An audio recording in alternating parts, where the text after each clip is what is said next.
What year is this? What year do you think it is? 1996. That's the future, James. Do you think you're living in the future? 1996 is the past.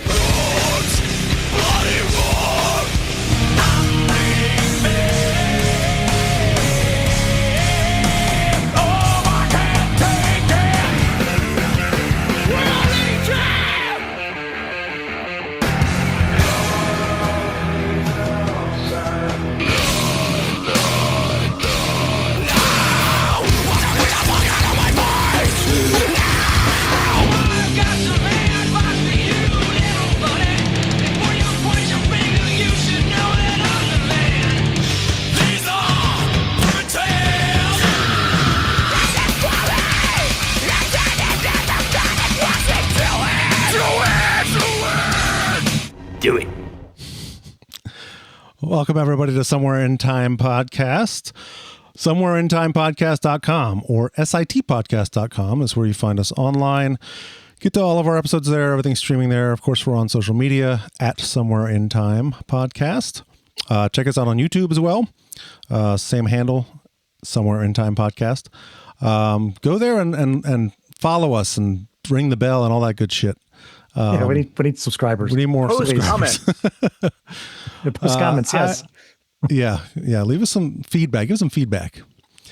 I'm Eric. We've got Tim here. I am here. Keith is here. I happen to be. Joe is not with us on this episode. However, we're very excited to welcome a very special guest, the host of Metal Up Your Podcast, Clint. Thank you so much for joining us, Clint. What's up, dudes? Thank you for having me. Glad to be here. Yeah, thank you, man. Yeah. Crowd goes wild. The crowd goes wild. So this episode, we are going to talk about Load. No surprise, dun, dun. 1996 album, and we've got a guy who hosts a Metallica-themed podcast, so makes sense. But before we get into that, I did want to learn a little bit more about your podcast, Clint, because listeners to our podcast may not know much about your podcast, so wanted to ask a few questions, if you don't mind, about your podcast. Of course. Yeah. So, how long you been doing this thing, this Metal Up Your Podcast? Well, I host it alone now, but I had a co-host for the first 6 years, and we started it on New Year's Day 2017. Oh, wow. So the year before we started. That's cool. It's been a long time. Yeah. I've been doing it solo for 3 years now. And there are a lot of really great Metallica podcasts out there, but I will say from a pretty early point, me more so than my co-host, but definitely me the whole time, am a big Load guy. Yes. Load era. I knew that. Mid-90s guy, so I'm glad you guys asked me to do this podcast, because you could have gotten a Metallica podcast guy that's kind of the more traditional, not loving this era of the band. But I am full-on Load and Reload, and Load's one of my favorite albums ever, not even just Metallica or hard rock or the 90s. So it's been going on for almost 10 years, the Metallica podcast. That's crazy. That's awesome. Yeah. I was very happy to discover it, which was about 3 years ago, actually. Okay. Wow. 2023. Well, I got, unfortunately, tinnitus. When I got it, it was really nasty. And the only thing that got me through days was listening to podcasts. Like that got me to distract myself.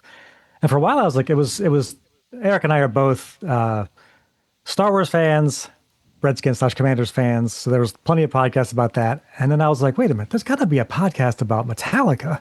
Yeah, right.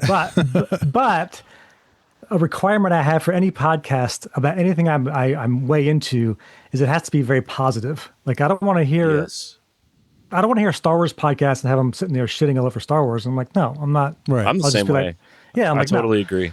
Yeah, so I did a search for Metallica podcast. Yours came up first, like bam, instantly. I was like, oh, cool. And I was like, all right, I'll check it out. If these guys are going to be talking like, well, blah, blah, blah, but everything after 91 sold out. I was like, I'm out. But I don't know. It was very early on. You were like, I love pretty much the whole, other than Saint Anger, the whole shebang. And I was like, awesome. So I dove into it. Like I was just like absorbing this stuff, like just listening over to podcast after podcast after podcast. Cause it was like, God, this guy speaks my language. This is awesome. this was fantastic. So I was I just feel like, I feel like if you're going to spend every week of your life talking about it, it should be more of a celebration than like. yeah, It could have been, yeah, because some people, I mean, I've listened to a lot of the competing podcasts for my stuff, and it's like, it can be a look how much we know thing, which is not cool, or a snobby thing, which is just Yeah. boring, or Yeah. or we think because we're funny when we go to a bar that we're suddenly like comedians now. All of that I think sucks. It's lame. It's not a good podcast. So I think what we always did from the beginning was like try to celebrate the band, but Yeah. be honest, because we don't love everything they did. That'd be weird too, but also just try to have fun and try to be like a fan forward. Like we're just fans. We just love it, you know? And my co-host and I at the time, and then myself, we're professional musicians. So we thought that was an interesting angle. Was we obviously are not in bands as big as Metallica, but we know what it is to be on an arena tour, to be on a major label, to be in a major recording studio, to have guitar techs or to have bus drivers and truck drivers. And so we always thought that was a fun angle with it too, while talking about what we love about the music. So that's kind of what it is. And it really, and we both grew up on MTV. So we weren't like metalheads per se. I mean, we've got the records, we know our shit, but we also listened to Prince and Duran Duran and The Cure, and kind of just grew up loving kind of genreless a little bit. And so the podcast really is about like our love of all music. But of course, Metallica being a focal point. Yeah, it's interesting because a lot of people I've met who do enjoy Load and Reload were kind of that ilk. It wasn't, they liked a lot of different kind of music. Although Keith is on the podcast, he likes a lot of different kind of music, and we'll see what he thinks about this. By the way, this is interesting. I don't think Keith has heard this album ever. Keith kind of dropped out of being a Metallica fan. I would say probably around 91, right? So right after the Black Album came out, that's when I got into punk, and then I pretty much left metal behind. Right. But like you remember my friend Marshall, we've had him on the show before. But Yes. I moved in with him. Let's see here, my junior year, so it would have been 96 to 97. So it would have been like the fall right after this came out. Yep. And besides Marshall being a huge metalhead, we had friends in the hall that were all huge metalheads. All huge Metallica fans specifically. None of them were metalheads. They were all into grunge. But one way or another, this album got played a lot in random room parties that we're at. Now, room parties are always a little small and whatnot, but still. So I definitely had heard it. I never had sat down and listened to it front to back before. Okay. Definitely never did that. But I mean, when I started going through it, most of it sounded pretty familiar for the most part. I mean, let's face it, we all know, it's, yeah. But I will have to ask Tim, if your whole thing with podcasts is like, people not hating I know things, where you're going with this. Why am I on your show? well, that's how I whole roll, man. Are you the hater? You hating? I'm the naysayer. It's like when these guys, the three of them started, Eric, Tim, and Joe have known each other for ages, and I mean, like Joe has gotten me into so many metal bands when we were in high school together, and my punk band would play with their metal band when we were in high school and all that shit. But one way or another, when the three of them started, they started, and your first show was Testament, right? It was New Order. Yep. Yeah, and so the three of them are sitting there like all just pretty much bashing the legacy. Oh, we did not. No, we shit. did not. One way or another, We were saying the New Order's better than the Legacy. one way or That's all another, we're saying. they were all the three of them were just jacking each other off for 2 straight hours, just like, oh, you're right, and you're right, but you're even more right that I was right about what you were saying was right, Oh, and it was God's just sakes. one way or another. You're After the adversary of, I listened to their show and I start commenting because I'm good friends with these guys, and I hadn't talked to Eric or Tim in decades. Yeah. So I start like posting like "F you guys don't have testicles," and but who dressed you today? Your grandmother, but one way or another, and they appreciated that kind of feedback. Yes. So they invited me to start coming in on these. So yes, my role in the overall thing is, I'm the guy who's going to be like, no, I don't agree with you on that. Well, I think that makes for good podcasting too, Yeah. though. As long as that's not the overwhelming feeling. Like Exactly. you're kind of a foil or like you create friction, which is nice. And Yeah. you know, voice of reason or like, Healthy 'cause, debate. yeah, I mean, and maybe we'll get it today on Load because I'm definitely a homer for this era. Yeah. Yes. I have a should get feeling we into might, this. so we'll see. Oh yeah, That might happen. we need Well, that okay. thing they play before boxing matches. You know, I want a fair fight, no punches below the belt. So you mentioned, Clint, you're in other bands, and I wanted to ask you about that. So I know you're in a country band. Is that right? I play for a country artist named Morgan Wade. It's a female artist. Okay. And it's country. It's not really country like Alan Jackson country. It's kind of more Jason Isbell, Sturgill Simpson, Americana rock.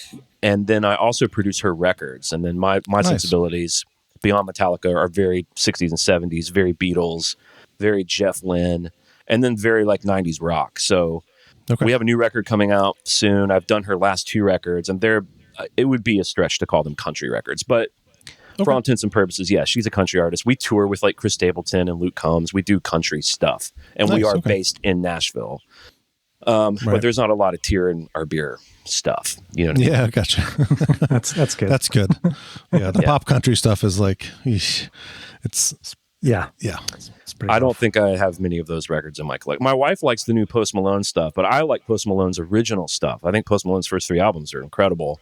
She loves his new country thing. I mean, yeah, I'd like to make the money, but I don't have any of those records. I mean, hey, the fact that a guy like him and also Beyonce did it as well, you know, come out and you know, just hey, let's face it, we're talking about Load this time, and we're talking about, you know, musicians who are being like, hey, you know what, that's not the only thing I do. Yeah, here's a little taste of something else I can do. And I freaking loved Beyonce's you know, Cowboy Carter album. I've still not heard the Post Malone stuff yet, but my son, he's a moderate Post Malone fan. He doesn't know. He's 12, so he hasn't bought an album yet, you know, besides anything that I've bought him. But he's slowly getting his feet into things. So. Well, just be glad he's not. Look, I have an 11-year-old little girl, and her new thing's K-pop. So it's no. That is going. Every other album played in my household is the K-pop Demon Hunter soundtrack. Okay. So, yeah. And hey, seriously, I can manage I've heard that. it's well done. I can easily stomach that. That Taylor Swift. Those are stuff that is manageable. If I were, you know, stuck with goddamn like Britney Spears' first album, or so I'm trying to think of the really god awful shit from the '90s. Like all of the boy bands, I would say Spice Girls, but Joe's a big Spice Girls fan too. So that's okay. He's wrong. Yeah, I concur with you on that one. Spice Girls, terrible. Yeah, no. But I was listening to one of your podcasts recently, one of your episodes recently, Clint, and you also mentioned that you're in a Pearl Jam cover band occasionally. Is that right? Well, yes, it is true. Our booking agent, who's a friend of mine named Jonathan, our kids go to school together. He lives in the suburb of Nashville I live in.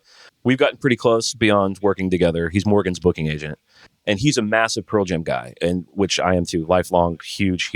I could do a Pearl Jam podcast tomorrow, and it would be a good. We might invite you for one. Podcast. And he wanted to put it together because he obviously knows when I'm on tour and when I'm home because he books my main gig. So he's the Stone Gossard, I'm the Mike McCready, and then we got these other like Nashville ringer touring guys to fill in the band. Okay. And it started as, let's just do it. Most bands around here don't tour during December and January. There's kind of dead months. So it started as, let's just put a band together and do a charity event in town one night in January or whatever. And it went really well.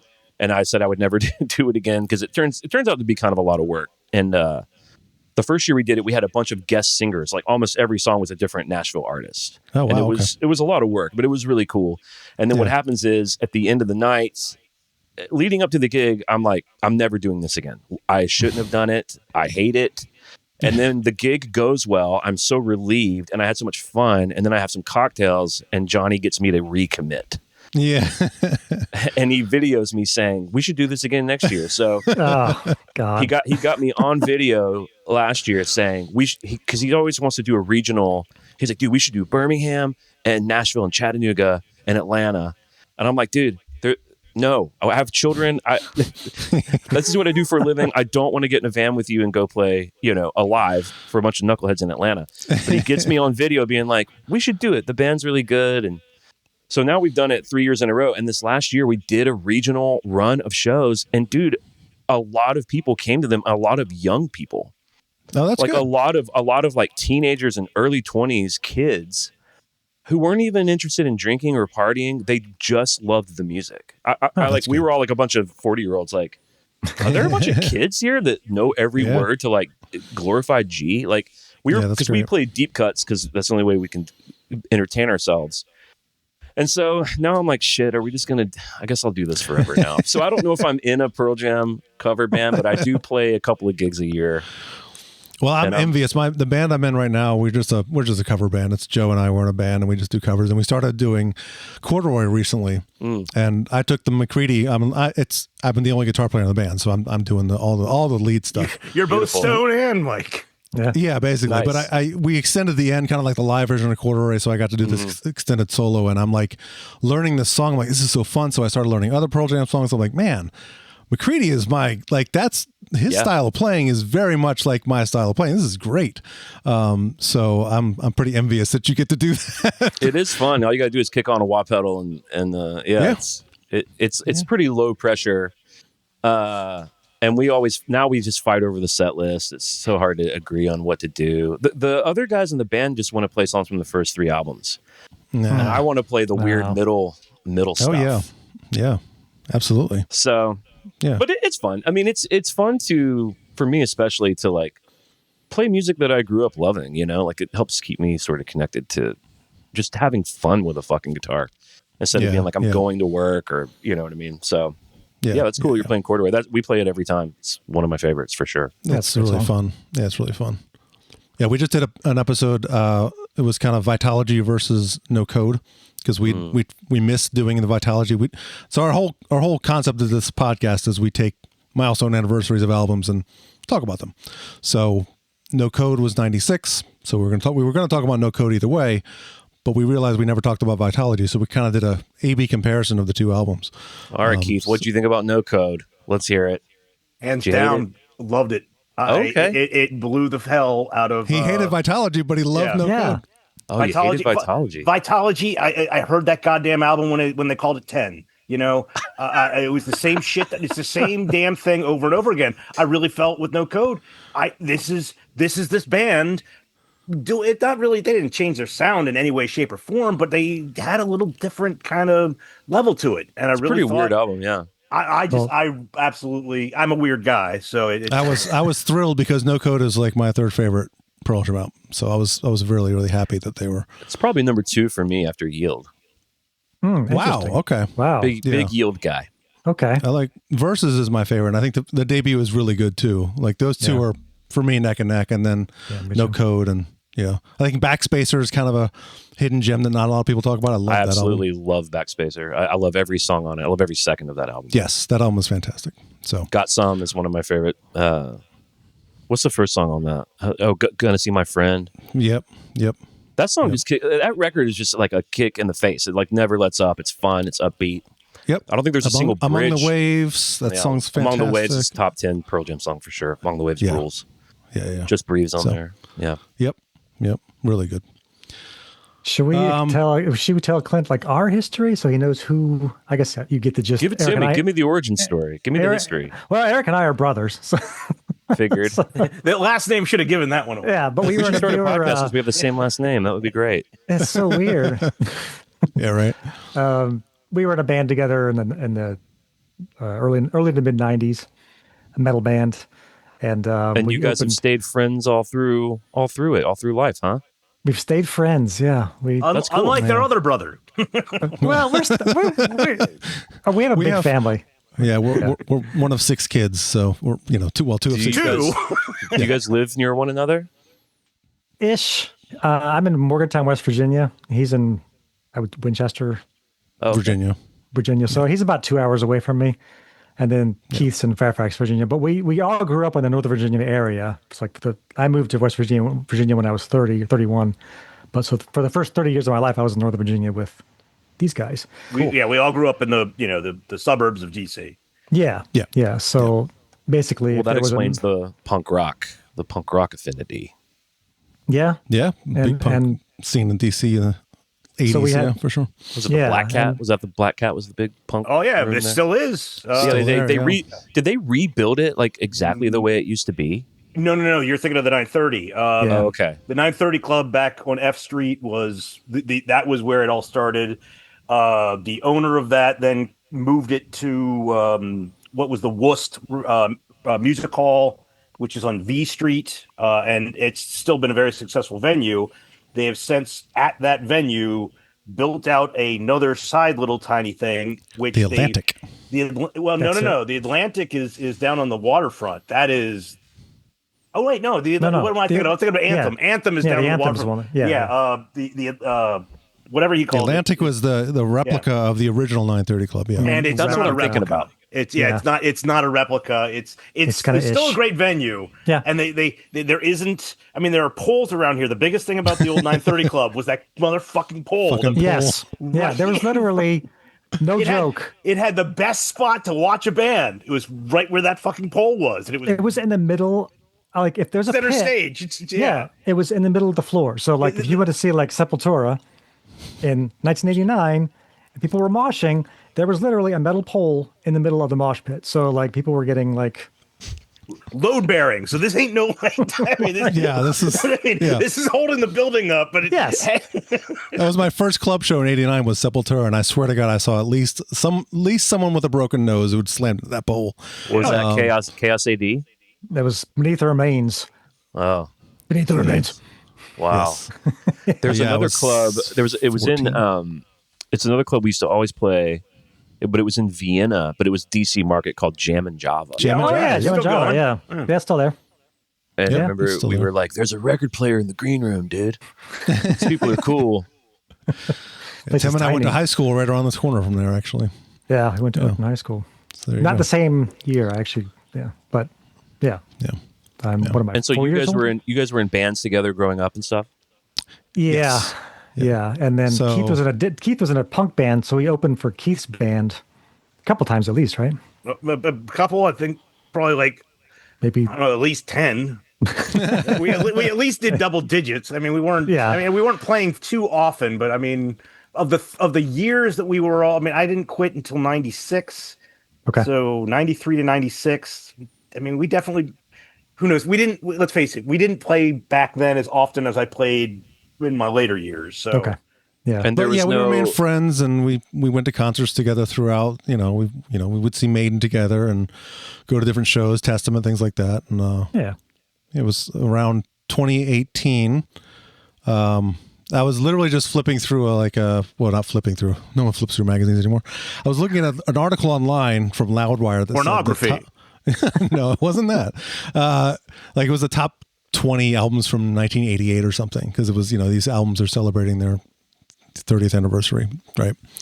And it was like this amazing list of albums. Obviously Justice was 88, and you had Seventh Son of a Seventh Son by Maiden, and like just all these amazing. I was like, shit, I could do a podcast about all of this. These albums are great. So I sent Tim a message, was like, we should do a podcast about just milestone anniversaries of these albums. Or, we could keep it going and do 89 and 90, and that's what we've been doing. So Yeah. It's a great idea. I listened to the Down on the Upside episode And Oh, okay, cool. Naomi was on that one. That because was cool. I just love that record so much. It was really fun to hear you guys talk about it and then have an excuse to pull it back out. And yeah, I think Overfloater is like top 3 Oh, Soundgarden so good. song for me. Big Overfloater yeah, that's a great guy. song.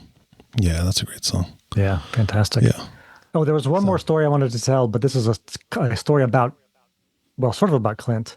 So my wife, obviously, like many people, doesn't even register that Saint Anger exists. She's a Metallica fan, but she's like, Saint Anger, no. Yeah, right. So I made this mix, like a travel mix, and I put your cover of The Unnamed Feeling on it.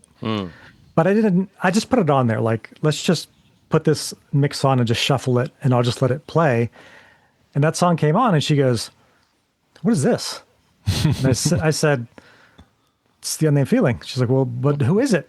I'm like, well, technically it's Metallica song, but it's my friend Clint. And she's like, this is really pretty. this is really, really, really good. I love this. And so she's like, this is so, and so like whenever I play that mix, she's like, oh, this song is so good. But then like about a month ago, I had it on Maximum Metallica on Sirius, and they played the original Unnamed Feeling, and she was like,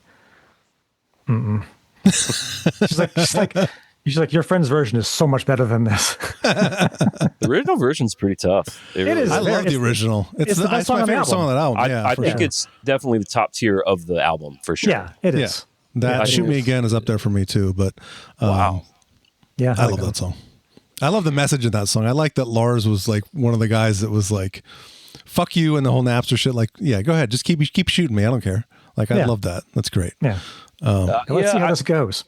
I think for me doing the podcast and sort of being forced to talk about it and reckon with it and deal with it gave me a new appreciation for it. And so unlike before the podcast, I will now sometimes crave Saint Anger. I'll crave it, you know? Yeah. And I'll throw it on and I'll have a good time and I can appreciate it. Yeah, it's one of those albums for me that's it's hard to listen to in its entirety, but I will pick songs every now and then to listen to, like The Unnamed Feeling or Shoot Me Again or Dirty even Window Frantic, for me. I think. Yeah, Dirty Window. Yeah, Dirty Window. Yeah. Frantic's awesome. Well, Saint tell your Anger's wife that was really cool. I really appreciate it. I'll try to, not with my own versions of their songs, but I will try to sneak in like Hero of the Day or like a softer thing. And my wife will be like, I know what you're doing. You know, it's just like, because my wife's like, she does not like aggressive music. So, Okay. Yeah.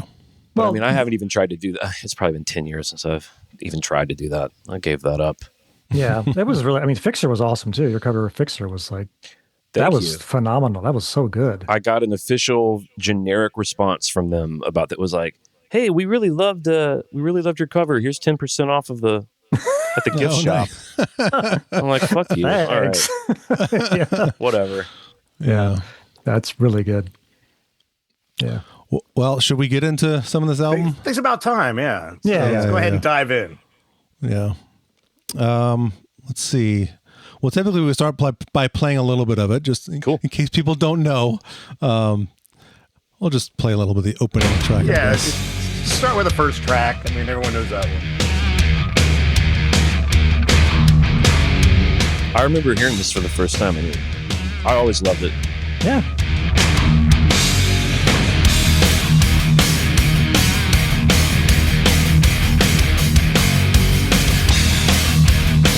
We'll get to some of the vocals and then we'll fade it out. Use of the channels. Oh, yeah, I love it. I love it. I love it. Yeah. Yeah.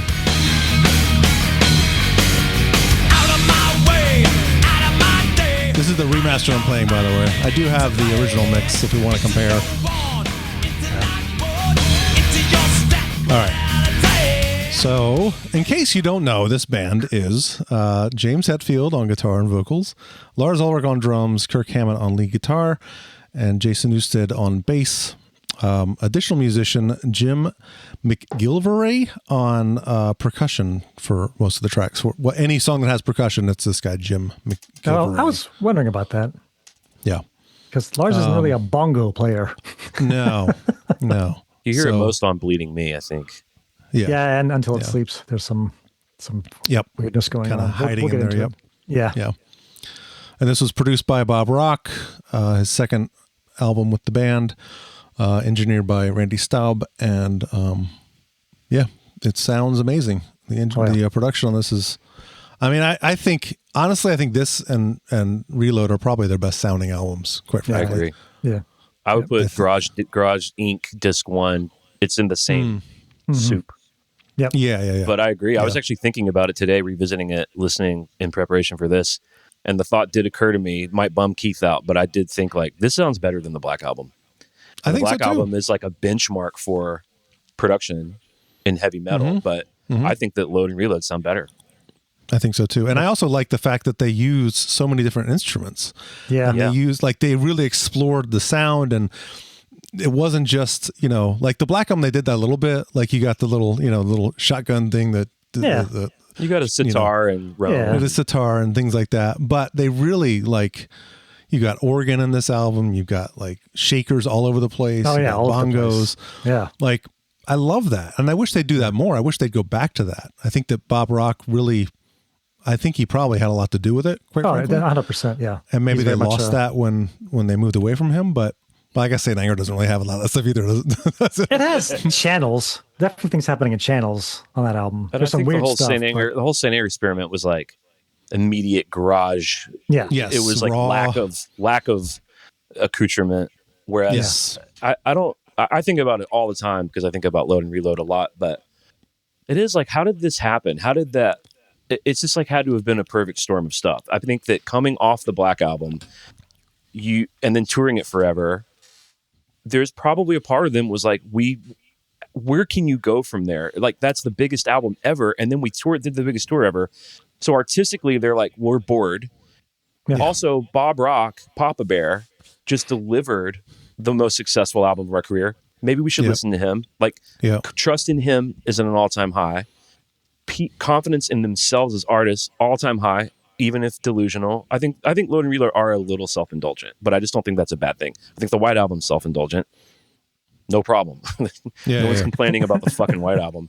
But and I'm not saying that Load and Reload are the White Album, but yeah, it's like I don't know why these songs breathe the way they do, and I don't really know why they never did it again. But it is like, did Bob say? Because there's a lot of flanger on this album. Like, you guys notice that? Mm-hmm. Yeah. Oh, yeah. Yeah. It's subtle. It's used very sparing. It's used on a lot of songs, but it's just so chill. Like, is that Bob being like, throw a flanger on there? And they're like, all right. I mean, I don't know. It's like, Yeah. I think that now that we have the Reload box set and we basically now have the bulk of what they're going to say about it. They don't seem super interested in modern day talking about it. Yeah. So it's interesting. I'm kind of bummed that there's not more to be said about why these songs are so different. Obviously, James was listening to Corrosion of Conformity and Alice in Chains. Yeah. And Sabbath. Well, they were big into the grunge stuff too, and I think Oasis, you talked about it. U2. Yeah. I'd listened to a few of your episodes about you kind of explored when you were doing Load, and you were looking at kind of digging into the Load box set and digging into those songs, and when they were doing which song was it? Until It Sleeps, I think, and it was that was called something that was a reference to a Soundgarden song, I believe. Right? Fell on Black Days. Well, it was actually even FOA. before it was called FOBD. It was called BHS. Oh, because I think that Super Unknown was just hovering in there. I think they all had that album in their fucking car the summer that it came out. Exactly. And are you guys? I know you guys did Down on the Upside, but are you guys Super Unknown guys? Oh yeah, big time. Yes. So James is playing Mailman in his truck, and he's like, dude, Mailman might be one of the heaviest things of the entire 90s, dude. 4th of July. 4th of July, yeah. Like, oh, good Lord. The Sepulturas, the Panteras, yes, I know, but I think you put Mailman in there, dude. Yeah. I think you can put some Stone Temple Pilots in there too. But anyway, so I think that they were just like, we want to do something like, I think as amazing as Metallica are to me, they're listening to Super Unknown going, how are they doing that? Yeah. Yeah. And I think that one of the ways that it trickled into Until It Sleeps, when they did start naming it Fell on Black Days, is they were like, someone probably had to explain it. I mean, it had to have been Bob or someone like Bob. The time signature. They go, hey, this is in 6/4.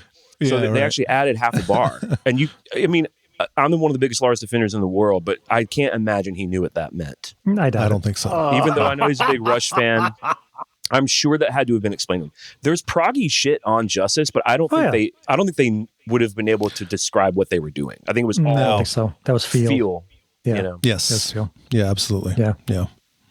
Which is actually awesome that they could do that. It's pretty amazing. Like it's my pretty heroes. amazing. It's incredible. I think the influences of everything else that they've grown up with and been listening to come out in that, and it's of course it's not too surprising that let's face it, when they're practicing and messing around together, I guarantee you they're playing some of those other guys' stuff. Yeah, and kind of picked up a few tricks while figuring that stuff out. But how do you play the rhythm during the solo on Freight and Insanity and not have to count it? Like 100%. Like, You have to. 1, 2, 3, 4, 5, 6. 1, 2, 3, 4. 1, 2, 3, 4. Yeah, it's impossible.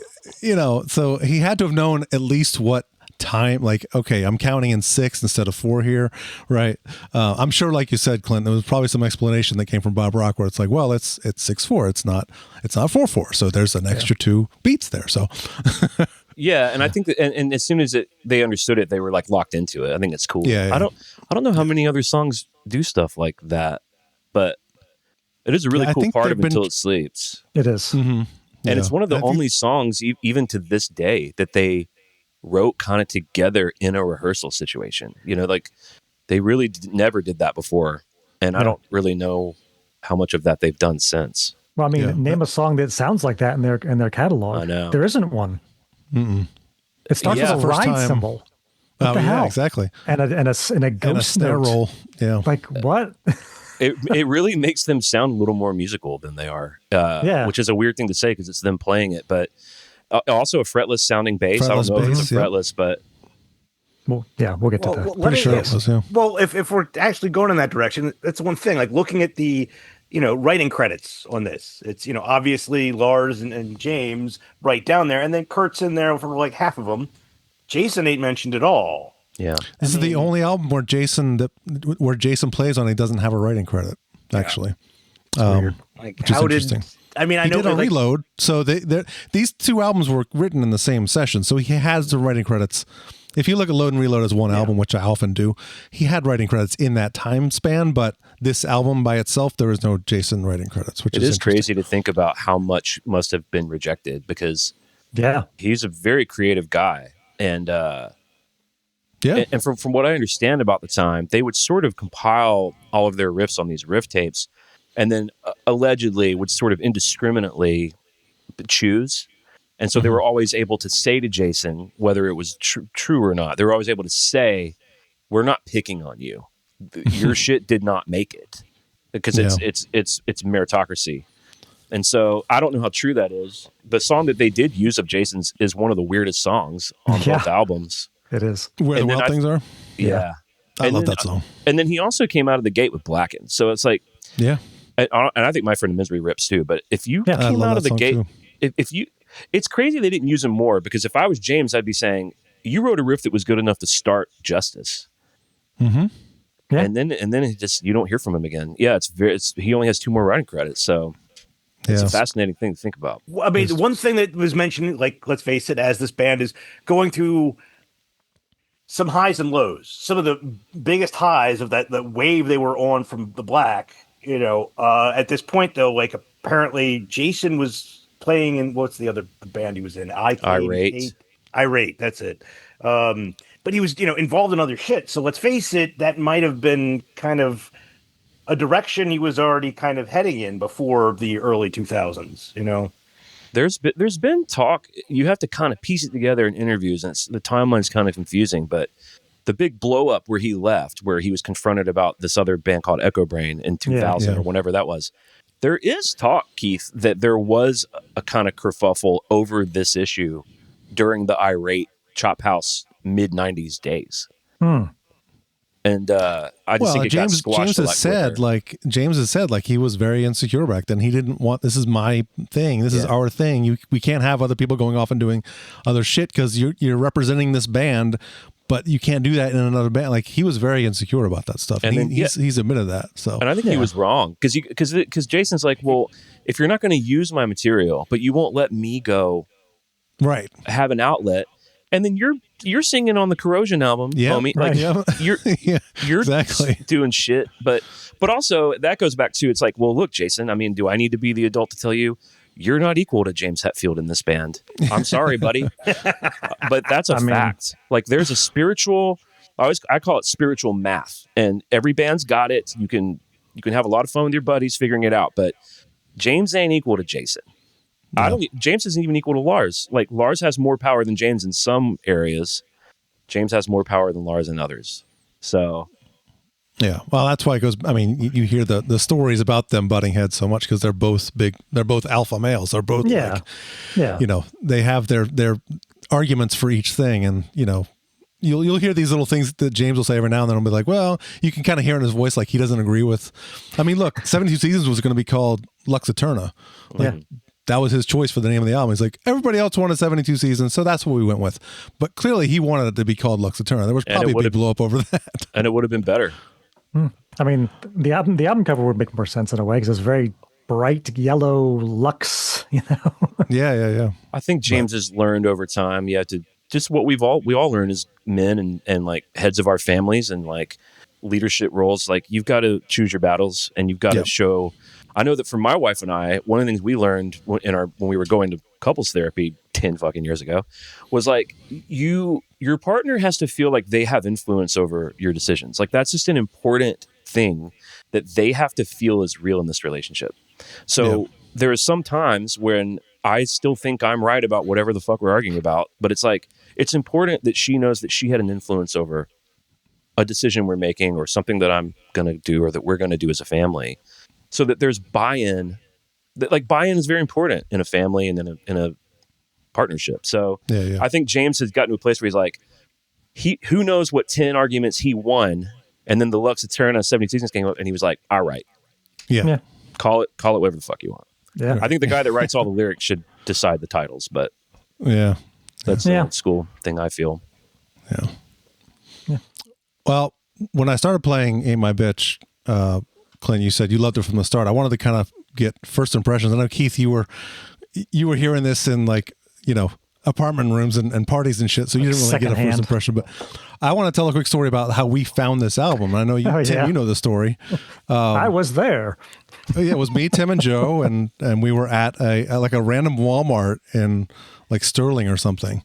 Yeah, Sterling, Virginia, and it was like a Friday afternoon. Like we, at this point we had graduated high school. We worked at Pizza Hut. We had an afternoon off, so we went to Walmart, and out of nowhere, this guy comes out and just starts loading the shelves with a new Metallica album. This was 4 days before it was released. Yeah, we knew it was coming out, but this guy, we were like, what is that? And he's like, it's the new Metallica.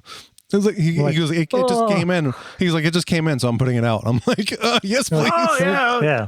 So I've been meaning to swing by and pick that one up eventually, So he let you take it early? Yeah. This is it right here. Dude, that is a great story. I love that. Yeah, so it was amazing. I played it for a month straight. Nothing else but this in the car. Well, so did you guys both take to it? Was it? Oh, yeah. Yeah, we loved it immediately. Yeah. But we also had heard 2x4 and Devil's Dance from that 95 Donington that bootleg that I had. Yeah, so I didn't have that. The only bootleg-ish thing I had was the official live shit. So I didn't have an avenue to get any. We didn't have like older brothers helping us get some of that shit. Yeah. So I think all I had heard was Until It Sleeps. Okay. Yeah. And so I think that I've always liked Until It Sleeps. There was a little bit of grumbling in my friend group, we were big purist Metallica guys. I was relieved about Ain't My Bitch because to me it was heavy. And there's a big double kick drum thing at the end, so I was like tallying up the heavy metal credits, where I was like, so I could defend it to my friends, Yeah. And thankfully they liked it too. But yeah, that's cool. Yeah, we loved it, but I think relatively quickly there was a backlash forming. I can kind of understand that. I mean, I've always said this, and we hinted at this before, but like, if you're a purist and you love metal and your thing is thrash metal and death metal and speed metal, and by this point you would probably kind of given up on them after the Black Album anyway. So, but I have found that over the years, the people that I know who like this album are bigger fans of things outside of metal. And Clint, you kind of just proved my point earlier. You're not a pure metalhead. You listen to other shit.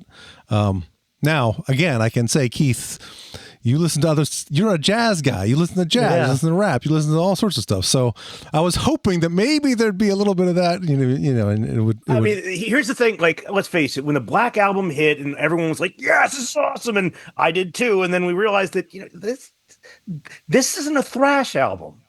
Well, no. When I sit there and listen to this one from start to finish, you listen to the whole thing, and it's like, is this a metal album? Because let's face it. There's Mama Said, flat out country song. There's a lot more kind of going on the grungy end of it. What's the other song? Ronnie. Ronnie's got he's got like the Telecaster vibe going, and there's Twisted Me, Hero of the Day. But there's one song that has no distortion whatsoever. What the hell is it? Oh, Bleeding Me. Bleeding Me has distortion. Hero of the Day has distortion. Yeah. Until It Sleeps, I think is what I'm talking about. Okay. Oh, okay. Well, that gets distortion. heavy. It's Yeah, got it's double got a heavy bass and there's chorus. distortion in it. Yeah. Well, it's I've thought about this so much. I still don't really have a great answer for it. It surprises me. So I was too young and too into MTV, and when I say that it was a genreless thing, I'm not saying that to sound cool, or I'm not. You know what I mean? Like that's just what it was for me because Yeah. I was just sitting in front of the TV and Madonna would come on, and then Prince, and then Metallica, and then whatever the fuck. And I was just too dumb. I just didn't know that there was so much cultural identity attached to like thrash metal. Okay, because I didn't grow up in the Bay Area in the '80s. I was in Birmingham, Alabama, and so as I've kind of learned about this through the duration of the podcast, it's curious to me what the purist types who did get kind of butthurt about the load stuff or even Nothing Else Matters, what were they doing about Fade to Black? I mean, what were they doing about the acoustic intro to Fight Fire and Battery? What were they doing about the slow parts of One? Well, that's the ballad though. There's always the ballad track on a So you have a metal place album. to put it, right? Because it's the ballad. It's Gotcha. the third to the last song on every single every single Testament album. So that's what it was. People, like purists were able to just put that in the like. It's one song, and you know I feel like they have some great thrash endings. So it's almost like they make the end of Fade to Black. Yeah, like is one one of the The end best of guitar One, solos. yeah, The end of One is a exactly. masterpiece. Oh yeah. Yeah. But then also, I feel there's a classical tie into that. Like, taking out the distortion there and playing a ballad gives it a little bit more of a classical element that I think, like, a level highlights the level of instrumentation that all of these bands use. That Right. You really Their sensitive side. It's not even their sensitive side on the lyrics, but really I'd say the talent of their guitarists. When they're doing the solos, doing the solos and Cthulhu and the rest, not easy shit. But some of the solos that you hear on I'm trying to think of. I mean, come on, guitar player. I'm just a bassist. I don't know this shit. Fade to Black and One and Sanitarium. Yeah. But there's some really good shit that Kurt has done. I mean, let's face it. If you go down the list, I mean, Alex Skolnick. I mean, he's fucking phenomenal on all of those things. But I mean, in metal, there's the classical element that really is kind of the highlight that the guitarists always kind of come in. And I think that I think too. I think too, to your point, Keith. I also think that the song has to be great. So you will get away with it if the song is like undeniably great. Like there must have been people in '84 that were like, "What's this acoustic stuff in Fade to Black?" But the song is so fucking awesome that you got to just be like, "It's pretty cool." I think where Mama Said fails that test, like whereas Nothing Else Matters passes, is because even the metalheads going, "The song is pretty good. My girlfriend loves it." And then they get to be like, well, it's because my girlfriend loves it. But it's like, dude, you're cranking it too because the song rules. Even Jason Newsted was like, I really love this song. And he was as hard on that material as any Metallica purist because that's what he always was. Yeah. I think Mama Said, as much as I like the song, it does not rise to the level of a Nothing Else Matters. And it's extremely country sounding. Oh, yeah. Oh, big time. I definitely get why people were bummed about that one. Yeah. I mean, they had to convince James to put it on the album. He's like, this is just something I wrote kind of on the side here. I didn't intend for this to be Metallica. And they're like, no, you're talking it's about great. Nothing Else Matters? No. Mama Said. Oh, it's the same thing with Nothing Else Matters. Yeah, no, Yeah, I think he didn't want to put that one on the record either. Yeah, same thing. I think that was too personal or something. But Mama Said was like, this is so country. And they're like, it is hard to imagine Lars encouraging the song to be on the album. It is, yeah. Well, I think they were really embracing the different element, Like, they were. It's different, so let's do it, I think it's also, it's like if your buddy, your comrade, your creative partner comes to you with a song bearing that much about his mother, like it's such a personal song. Yeah, it's true. Yeah. It's hard to be like, no. Yeah. You stink. The song stinks. I mean, that's a great point, but also let's face it, the big thing that with the influence of grunge, let's face it, so much of that shit was very blunt and in your face about the personal aspects of how, whether it be Kurt Cobain or, Chris Cornell, the shit that they went through. I mean, if you look at Temple the Dog, the entire band's purpose was because of the loss of their friend. Mm-hmm. This one being like that, I think that, anybody that was sitting there listening to him, like strum around with it and play with it and write it, had to have been like, yes, that is absolutely what we should do. And, let's face it, like, I'm sorry, but, there isn't a lot of personal shit for Damage Incorporated or, the thing that should not be, or at least I hope not. But he had a personal relationship with Cthulhu. Cthulhu, yeah.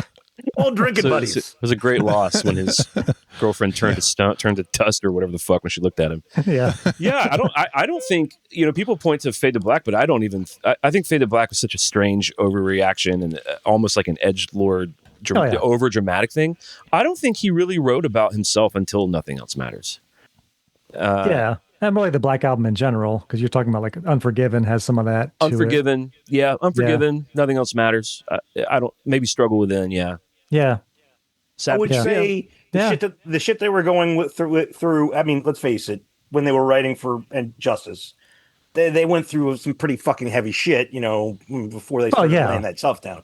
So I think Eye of the Beholder, has a little bit of that anger. At least maybe it's not personal specifically, but I think like the emotions they were going through in that at least expressed a lot of the anger that they were kind of.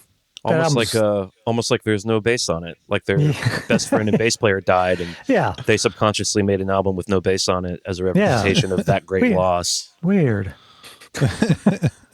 Which I think is a crazy mistake. I can't believe that three of their 11 albums have such insane sonic issues for such a great, huge band. That was very frustrating when Saint Anger came out, and it was like, the snare, and then you're like, okay, Death Magnetic comes out, great, it's going to be really well produced. What is this overmodulated bullshit? Like, what? I know. This album's fucking awesome, but why is it? Why do I have to download the Guitar Hero version to hear it properly? What is going on here? It's so crazy. Yeah. I lay that squarely at the feet of Rick Rubin, who I do not like. Yes, it was his call. Yes. It was 100%. It was his call. He said he liked it. He's like, I wanted to sound like you're at a concert and it's like blowing your ears out. I'm like, well, that's fucking dumb. It's fucking ridiculous. I almost said the other R word. Can't say that, but it took from 97 to what, 2016 before they had a solid sounding album. I know. It's bizarre. After Reload, studio album, studio album of original material. I'm not counting I'm not counting S&M. I'm not counting Garage Inc. I'm saying I disappear. If you go from Reload, then you go Saint Anger. Ugh, that sounds like crap. And then Death Magnetic, great album. Sound is not good. Okay, Hardwired, 2016. Finally, Fantastic. almost 20 years later, we have a good sounding Metallica album. But the songs aren't as good. Like, could you imagine if Death Magnetic had the finesse that like Hardwired has? Oh my god! With the drums and the guitars and the vocals. Yeah, I do think 72 Seasons sounds really good, and I think the songs are really good on that album too. I do like that album quite a bit. So moving to track 2, I'm just curious because you mentioned it, Tim. So you guys were able to hear when they played 2x4 and Devil's Dance. That summer in England or something. So we used to go to these things called record conventions where they would there's these people who just like vendors who would sell records, but there's this one guy who had this collection of VHS stuff, and we always knew him. We went right to his table, and he had Metallica 1995 on VHS, and I was like, I think I don't think it might have been Pro Shot, I don't know, maybe not. Anyway, it's a pretty popular, well-known bootleg, but I don't think I even knew it at the time that it had 2 new songs on it. No, I don't think so. But we took it home, and because there's no internet, there's no way to know this stuff. We played it, and then new one. Yeah, James was like, "Here's a motherfucking new one," and it was 2x4. I'm like, "What?" Yeah. So like, oh my god, this is awesome, and it was kind of weird but super cool. And then they played Devil's Dance. We're like, this is like Sad But True Part 2. This is so fucking heavy. This is awesome. Yeah. I will say I prefer the ending of 2x4 live. I wish they had kept that. I don't know if you remember, Eric, but there's... Oh, yeah. Yeah, they play the main riff downpicked, and it's super heavy and cool, but they removed that on the album version. So it's like probably too metal. They're probably like, that's too I think so. I think they went so far against that downpicking that they were like, no, take that out. It doesn't belong in this record. Yeah. Which is kind of silly. But when I watch that 2x4, it looks like everyone's digging it. Yeah, it does. I wish they played that more. I love that song. Yeah. I think it's. I wish they played any of these goddamn songs. There's I had in my notes of this at least. Yeah, there's a bunch of these songs. I was like, they should play this because not only they're good, they must be easy to play. Like Cure cannot be that difficult to play. It can't. Yeah. I mean, I don't think it's that difficult vocally. I don't think it's that. It's a simple song. It's like 4 minutes long, and it's a good song. Like I don't think he even knows what that's. I don't think that there's a lot of love for this era with these guys. No, either that or they recognize that there was a backlash and they're like, let's just not. They don't want to hear those ones. Because I think that's a big part of it. I do think that. Well, someone was asking James recently about the Outlaw Torn, and they were like, "Is it the Outlaw of Torn or is it the Outlaw Torn?" That was funny. You can kind of see in his face that like he does not know or care about this at all. No, he's laughing I heard the whole that. time. Like, it's the Outlaw Torn. Where does this the Outlaw of Torn come from? I don't even know. It's in the lyrics. It says Outlaw of Torn. Where? It's in the lyric there. book itself. Yeah, I have this. I thought the lyrics were not like printed. But here's the deal, Eric. He doesn't know either because he said the same thing. He was like, "I don't know. I have no idea." I'll see. I had this Japanese version of it with lyrics in it. Is it like in the ink blot stuff? That's what I'm saying. The Like, Outlaw of Torn. I don't know. I don't know. That's silly. It's the Outlaw Torn. What are you from the town of Torn or something? I'm the Outlaw of Torn. He says that. He actually says that. So could somebody explain this to me? Because I'm not following what you guys are talking about at all. It does say in the lyrics, Outlaw of Torn. So Keith, the last song on the album is kind of long, melancholy rumination. 100 minutes too fucking long. It could have been good. Shut up. They it's turned it awesome. off after 2. But it's a very beloved. It's a beloved song, Keith. Even for people that weren't as into this era, they did it on the first S&M and the second S&M, and it's kind of it's a treat to fans. And so they were trying to drum up some Load era type content, and that, you know what I could tell, this is how nerdy I am, is like all the guys have their own office at HQ. That's like just personal space. It's not an office like with computers. They're not sending faxes in there. Maybe Lars's, but they have a room that they're in, and James is in his room. It's funny. It's like the Beatles and like Hard to Help or whatever. Anyway, and so Keith, they're asking James because apparently it's a big question, because when he sings the chorus, it sounds like he's saying, "I'm Outlaw Torn. I'm the Outlaw Torn," which is what the song is called, The Outlaw Torn. Yeah. But the lyrics, as Tim just showed us, says the Outlaw of Torn. So a guy that works for the band was like, "All right, James, time for you to clear up the debate. Is it Outlaw Torn or Outlaw of Torn?" And James is like, "I have no idea. I don't know."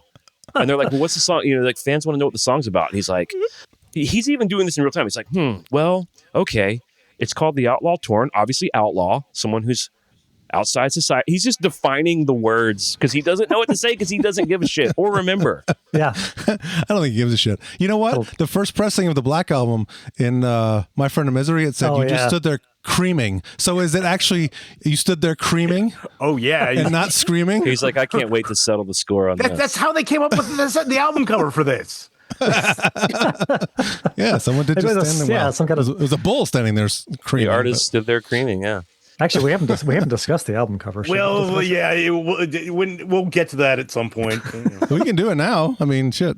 I think it's awesome. I think it's great. I think it's a great album cover. I think it's great too. If I didn't know what it was, I thought it was better. I thought it was fire when I was a kid. Did you guys? Yeah, I thought lava. I thought it was lava. I thought it was like lava. Yeah. Plasma, Lava. whatever the. Yeah. Fuck. I think we learned pretty quickly what it was, though, right? Like it wasn't a big secret for very long. No, I think it was kind of part of the marketing campaign. Yeah, I think so too. Yeah. Why is it called Load and all that? Yeah.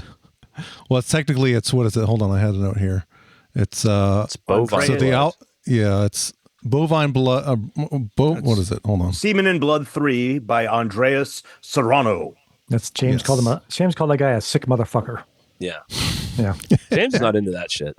No, he doesn't. Kurt is, and he's Kirk, Kirk's the guy Kirk who and brought Lars. it. Yeah. Yeah, Kirk said he discovered it through a book called Body and Soul.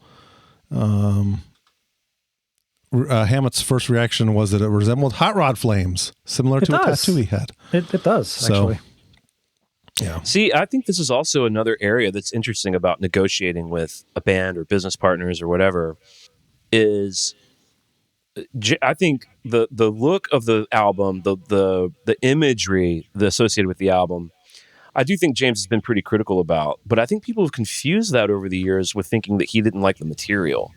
Yeah. I actually think James is pretty fond of the material. It's his most personal stuff.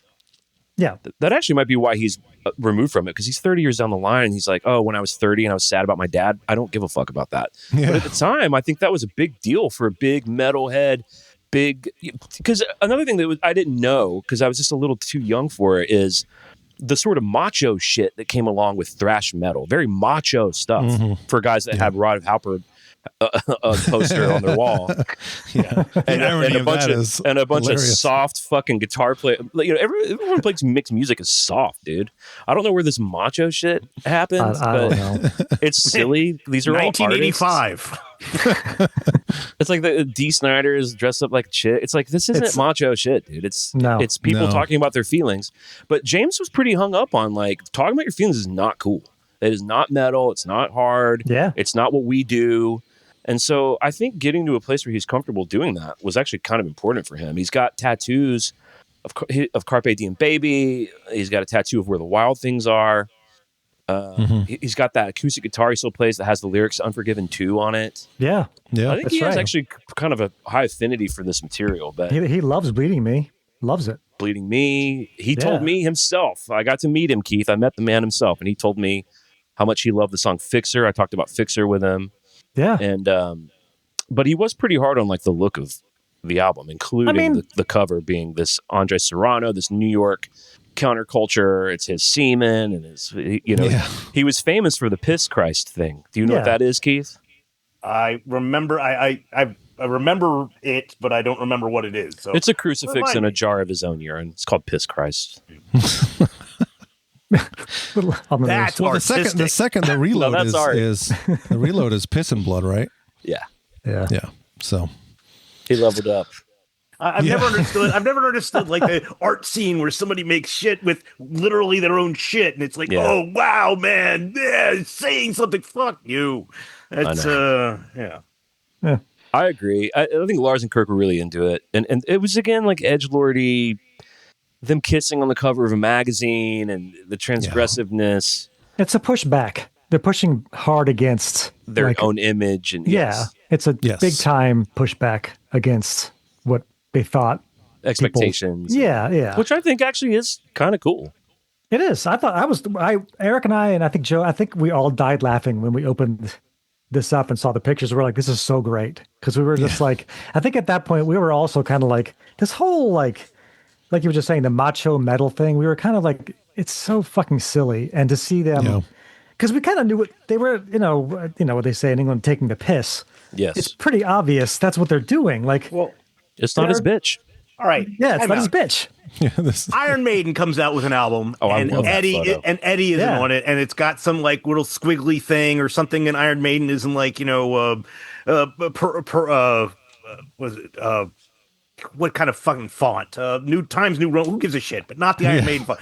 You guys would be livid, and I think like some Metallica fans are like staring at this. Yeah. That's not the Oh, yeah, Metallica of logo. course. Yeah, they changed their logo, yeah. There is Yeah, there they is no changed the evil logo, yeah. demon. Like Jump in the Fire. Creeping Death. Those singles. Those the are first- fucking phenomenal albums. the Ninja Star Yeah. though, you got that? That's cool. Love it. That is cool. That's It's awesome. Okay. It's 4 M's. You know, Keith, it's the 4 M's of the Metallica logo. He's like so clever. I mean, I'll take that over the Scary Guys. Scary Guys, like my daughter could have joined that when she was 3 years old. Everyone thought that was cool. I agree. I think that what it is for fans is it felt like a repudiation or something. Yeah.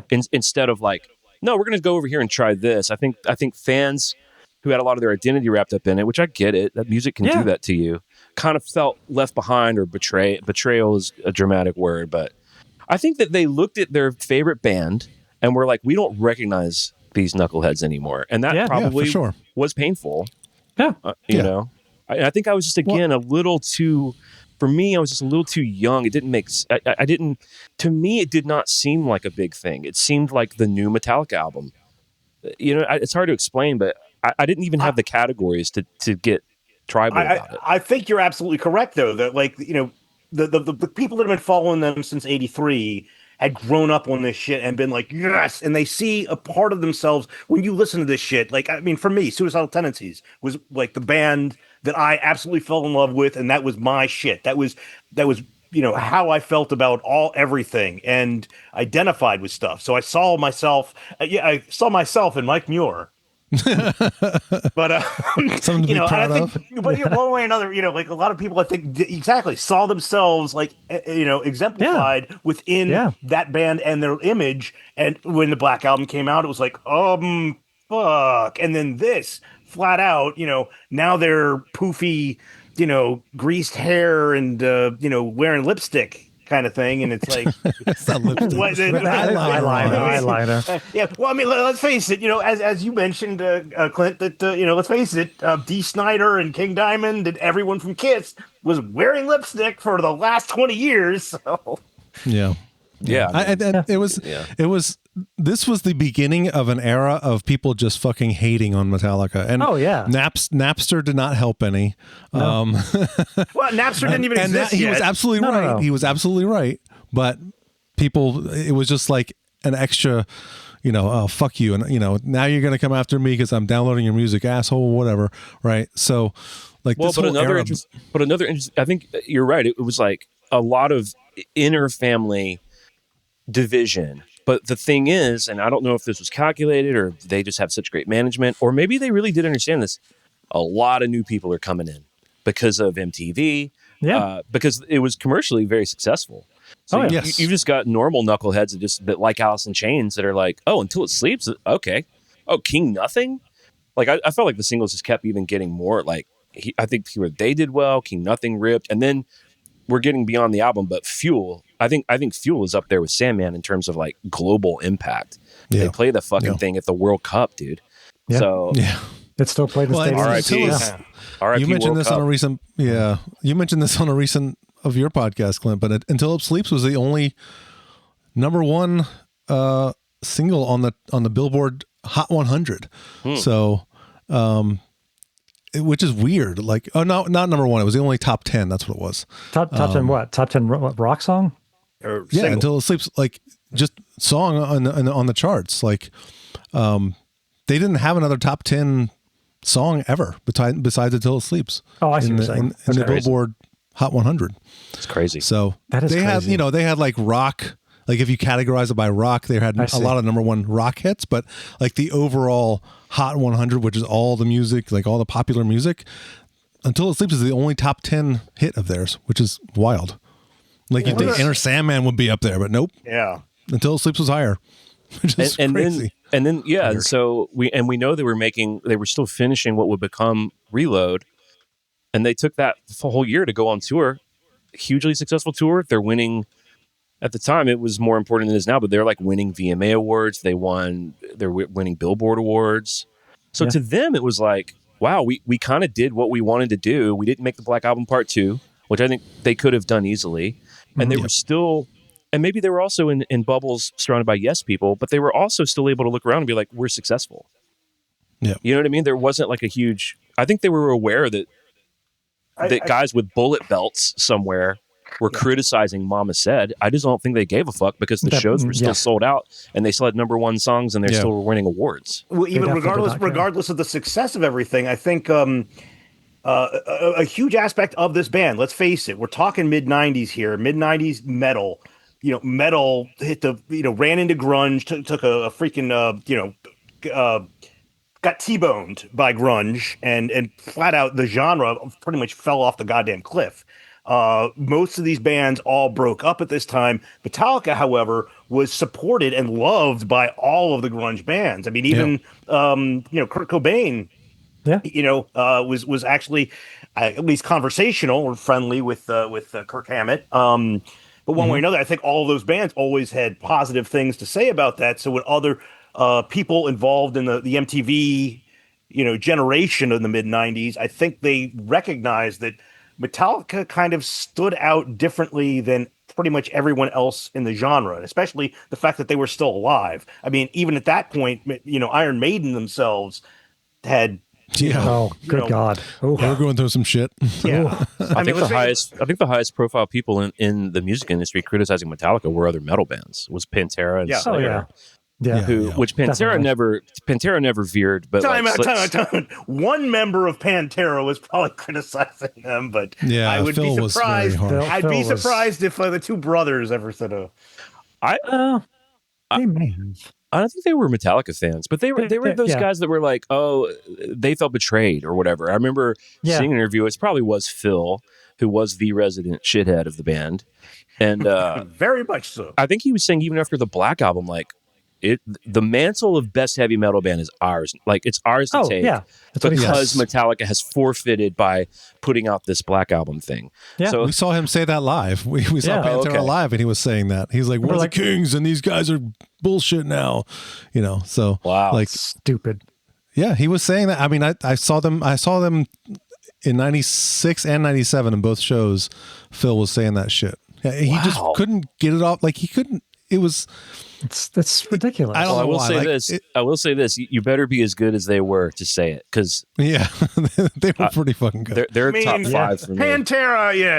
Let's- Pantera in the but like- '90s was like right there with them. I mean, if you're talking metal, yeah, I agree. If you say Yeah. that and then you put out Vulgar Display, no problem. That's Yeah, fine. right, exactly. True. I even like the one Sure. after that even more. I think Further Beyond Far Driven Beyond- even a Far little Beyond, more. yeah. Barbie But- Undriven? No way in hell. Oh. But Slayer put out. They tried to do. It was later, but they did like the new metal type Yeah, thing. yeah, they tuned to Drop C or whatever it was, and did some new metal stuff. So yeah, And like I like Slayer. I have their records, and like it'll scratch a real certain kind of itch that no other band really, I don't think, could really do. But come on, man, Kerry King, don't say shit about Metallica, dude. Yeah, They're so far behind Metallica in my opinion in terms of songwriting. Like oh, the absolutely, actual not even songwriting. close. Let's play a guitar solo from Slayer. Yeah, right. I know. Try to sing one. Try to sing a Unfortunately, song. Kerry King definitely does not agree with that sentiment and thinks he is, which Whatever. He might be the biggest shithead in metal. Or no, well, Dave no. Mustaine. Dave Mustaine. Mustaine. Dave Mustaine. But I think we got the three of at least the top five, in this conversation. Hey, I'll and say- they're all in the big four. How about that? Well, My but also Phil. I mean, Phil Phil. is Oh, yeah. right up there. yeah, man. no, Phil's rough, dude. He really is. yeah. Especially for how cool Diamond, Vinny, Paul were. Yeah. Yes. Rex registers almost as zero to me, and like there's no personality for me with him. But Diamond, Vinny, Paul were so cool, Yeah. and Phil seems to be such a tough guy. Well, But whatever. yeah. yeah. Well, one thing that got mentioned right there was, down tuning. Yes, And I guess what Yes. Slayer did. This album is down tuned to E flat. Yes. yeah. What other musicians? How do you guys feel about that change? I think Well, that was. Go ahead. It So was. I mean, Alice in Chains tuned all their albums. to that's E what I flat. was going to say. That was Alice So- in Chains. Yeah. So, and I think it helped with James's vocals. I think they experimented with it, and James was like, "Well, this is great because it helps my vocal range quite a bit because he can get a little higher." I think they thought it sounded darker and a little eerier. Yeah. I think so. I Are think they it's just already an doing that aesthetic. live or no? Not yet. Okay, because I know they after Load came out, they just stayed at E flat for all their tours. Mm-hmm. Like Yeah. they'll still play an E standard on albums now, but when they tour, they still play an E flat everything. So They started tuning down during that time, and they've tuned down ever since. yeah, For live. so they stayed at that. Live. Yeah. Yeah. Yeah, I had no problem with it. I mean, Smart. it sounded good, so it didn't really matter to me. I think it's cool. But I do think it's the Alice in Chains / Soundgarden influence for sure. Yeah. I don't think he needed help. I don't think when he was 32 he needed help vocally. I think that he was firing pretty high power. True. Yeah. Yeah. I think it was like, why do they're friends with Jerry Control. Jerry, why do you do that? Oh man, Sabbath did it. It makes it sound darker. We make Yeah. dark shit. They're like, cool. Yeah. Yeah. Yeah. Well, I Yeah. guess That's we'll do actually why Lars downsized his drum kit was because of Sean Sean Kinney. Yeah. Yeah. Yeah. He's like, oh, I can just have 2 toms instead of 4. Okay, cool. Because again, like with the Soundgarden thing, as great as Metallica is, and I'm a huge Alice in Chains guy, but so they're looking at Alice just like I do, and they're going, God damn, how are they doing that? Like James has got Yeah. that on in the truck, Yeah. Oh yeah, for sure. Yeah. I think that slightly bothered me a little bit at the time. That's one of the only things that may have bothered me was that because they were known as the innovators. Like Metallica was always like cutting edge innovators, and all of a sudden, now they're being influenced by other people, and I was like, oh, that's kind of weird. It wasn't a huge deal, but I was like, oh well. I wasn't like I still love the album, but I was kind of like, that's kind of a shame. But at a certain point, you get to where you're going to go, and Yeah, I think you kind of run out of shit too. You got to start. Yeah. You got to like start looking around for inspiration and. Yeah, which they obviously Unless did. you're Testament. I mean, there's The next You thing I can was keep going to it- say was the bands that didn't do that, those metal bands. I mean, you can say they stuck to their roots or whatever, but did they play stadiums? Did they go on to be as successful as Metallica? No. Metallica took risks and they went outside their comfort zone, and I think it worked really well for them. I just did a thing on the show. I don't really remember why, but I was like, I never really checked out Oh, we were talking about openers for Metallica because even at this time, Oh, that's right. Yeah. they were bringing out like death metal openers and shit. And I was like, I've never really checked this out, and it's not super fair, but I was picking like just whatever one song, and I did not pick any good songs. And I did say I was trying to be funny, but I was like, I wonder why Napalm Death has wallowed in obscurity these last 30 years. It's like Napalm Death, that band and Obituary and the Cannibal death Corpse. metal bands, no. But I will say Cannibal Machine Head, Corpse. you got some feedback from Machine Head, and the feedback you got was right. The Blackening is Yeah. an amazing album. Oh yeah, so good. were they the band that was the Eyes song? Was that Machine Head? That was for Burn My Eyes. lies. Oh yeah, lies. Yeah. Realize. Yes. Yes. Yeah. Real Which is eyes, realize, real lies. lies. Ooh. Yes. Yeah, Not the yeah. best song on that album. No. You picked up when you listen to Davidian, that's a much better song. But I will say, like Through the Ashes of Empire and Blackening, those two albums are really, really good. And you played some of Halo, which is one of my all-time favorite songs by them. So that's The fantastic. Blackening. Oh, this is such a good album. I think I got some feedback, and then I went and listened to another one or two, and I was like, okay, this is cool. Yes, exactly. It'd be like someone, Playing. playing "Mama Said" for the first time. Right, exactly. What is going on? Don't do that Yeah. one. Like, oh, Thorn Within sounds good. Let's listen to that first. Well, that might Yeah. not be the best example. Yeah. I do like Thorn Within, though. I do too. Yeah.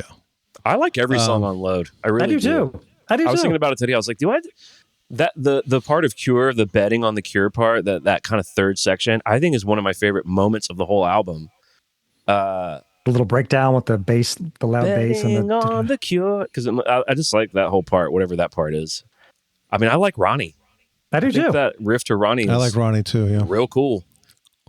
The lyrics Yeah, I think- ridiculous, but who cares? They are ridiculous. I love the lyrics in Ronnie. I love a song that tells a story, and I think that That's song true. tells a story really well, actually. Isn't the first lyric like, "Here's the story"? Yeah. Yeah. Story goes. Stories. Yes. Yeah. There you go. All right, yeah, we're at story time. Hell yeah. Okay. I will say that I think the first side of this album is Yeah. much better than the second side. Yeah. I know that Yeah. Outlaw Torn is on the second side, and Outlaw Torn is one of the best songs on the album. However, one of like their best songs. if you look at the first seven songs, like Up to Bleeding Me, you're like, holy shit, this album. Yeah. And I think The House that Jack Built is one of their most underrated songs ever. It Yeah, is. huge fan. Huge fan. Fucking It love is. that song. Yeah. I wish agree. they The pulled that out first seven live. are Jeez. first seven are wild. Man. Yeah. I think "Wasting My Hate" could have been a single. That's on the back half. Yeah. But I do agree. "Cure," "Portraits of Me," "Mama Said," "Thorn Within," "Ronnie" are their album cuts for sure. Yeah. But Yeah. Which one do you and think I've that you always wish they said would you play? combine Reload and Load as one album, and you take off some of these songs. It's top 3 Metallica albums. Use your illusion. Excuse me. no. No. Oh, I love almost every song on both of those albums. Oh. I even love "My World," dude. I love the Really? bad one. Oh, Yeah. boy. But the song that offends me the most on those two albums is the alternate lyric, "Don't Cry." Oh yeah. Don't do that. Yeah, that's weird. It's the exact same recording. Yeah. Yeah. Yeah. The song's not that, like, don't do that. That, And now the new lyrics are bad. that's self-indulgence right there. It really was I mean, indulgent. you talk about oh What's the worst song on Use Your Illusion 1? I couldn't even. God, I gotta dig it up. Well, is getting the ring on Usually Illusion 1? No, or is it that's- That's on two. 2. Yeah, that's 2. God, that song's awful. I love Getting the Ring. Oh, get in the ring, motherfucker! I'll kick your.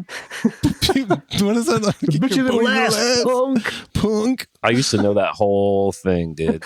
I used to know that whole riff. The in this corner shit is pretty cringy. It is, yeah. Weighing 900 pounds. Guns my N' God. Roses. It's so. Oh boy. Yeah.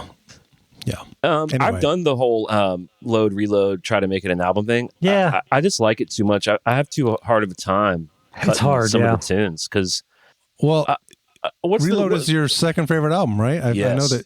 Yes, That's wild to me. And this is a wild thing to say about that. I think Load pound for pound is better than Reload, but I like Reload more.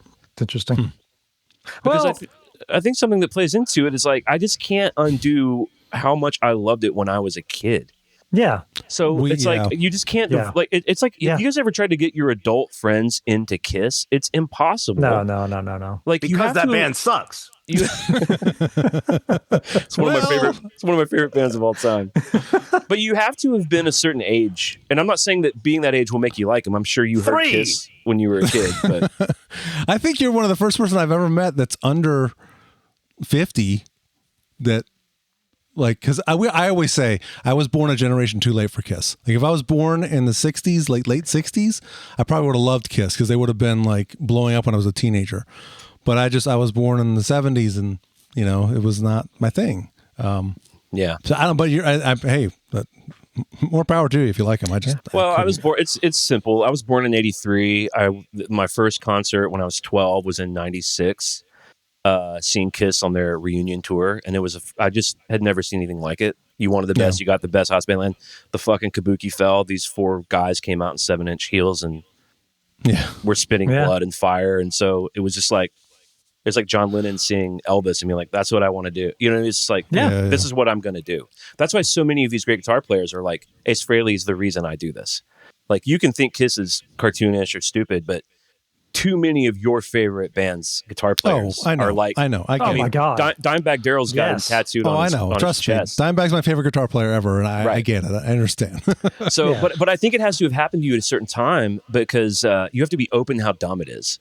And so I think that there's an argument to be made that Reload for me was that, because whatever year, that was 97. So, things were happening in my personal life with my family. And that record was like a friend to me. As lame as that sounds.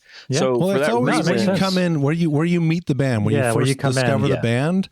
I think that the nostalgia around that is hard to break because that's come up on this podcast countless times. Countless. I mean, it comes up Somewhere in Time is my favorite Maiden album, and I think it's partly because it's the first full album I heard by them. So it's just, and it was like discovering this band the first time. You're like, holy shit, this is fucking incredible. It kind of happens to you. Yes. You're almost like a passive witness to it. And I think one of the reasons I like the Load era in general and Load so much is because it's the first new Metallica album after I became a fan. There you go. Yeah, that's why Justice is my favorite. Right. I somehow never saw the one video. So the first thing I remember about Metallica was Enter Sandman, the video. Yeah. And I just couldn't believe it. And that back in those days, you would just sit and wait for it to come on again. And thankfully, I watched so much fucking MTV that it would. Oh, yeah. Well, they played like mad, too. Yeah. And then just convincing my mom to let me get the tape. And then it was off to the... So then it was years of that. And then, older cousins or maybe friends' older brothers, like getting us Master Puppets, throwing Ride the Lightning at us, letting us borrow something. So when Load came out, it was my first time to do the ritual of, I'm going to get my favorite band's new album. Yeah, which is thing huge. I've heard about. Yeah. Yeah. It's massive. For sure. So it was going to be pretty difficult for me to not like Ain't My Bitch. I was destined to love this album. Yeah. I mean, I've always said Load and Reload together are better than the Black Album. I don't think Load by itself is better than the Black Album. I don't think Reload by itself is better than the Black Album. But the for highs, me, if you combine the two, the highs of those two albums in that era are better than the Black Album. I know that I want to and have listened to them way more than the Black Album. For sure. Oh, yeah. But I also think that part of that for me is the Black Album was so overplayed. Like the songs that are like Sandman, Nothing Else Matters, Wherever I May Roam, those songs are just so Unforgiven. Sabbath True. Like there's like 6 songs on that album that unfortunately I usually skip when they come on just because I've heard them a million times. Like I will take House of Jack Build over Sabbath True any day of the week. I'll take Dirty Window over that. I love Never True, and it was so heavy when it came out. And it's still such a heavy song. So good. I think it's probably the song. It might be the best song on the album. But on the Black Album, yeah. I just think that, I just think it's an amazing song. It's a great idea. He nailed it. The solo's good. The chorus is fucking. They could go play that anywhere in the world, and it's going to bring the house down. Oh yeah. And they know it. But I don't think I really recreationally ever listen to the Black Album. I rarely do. I know. I don't either.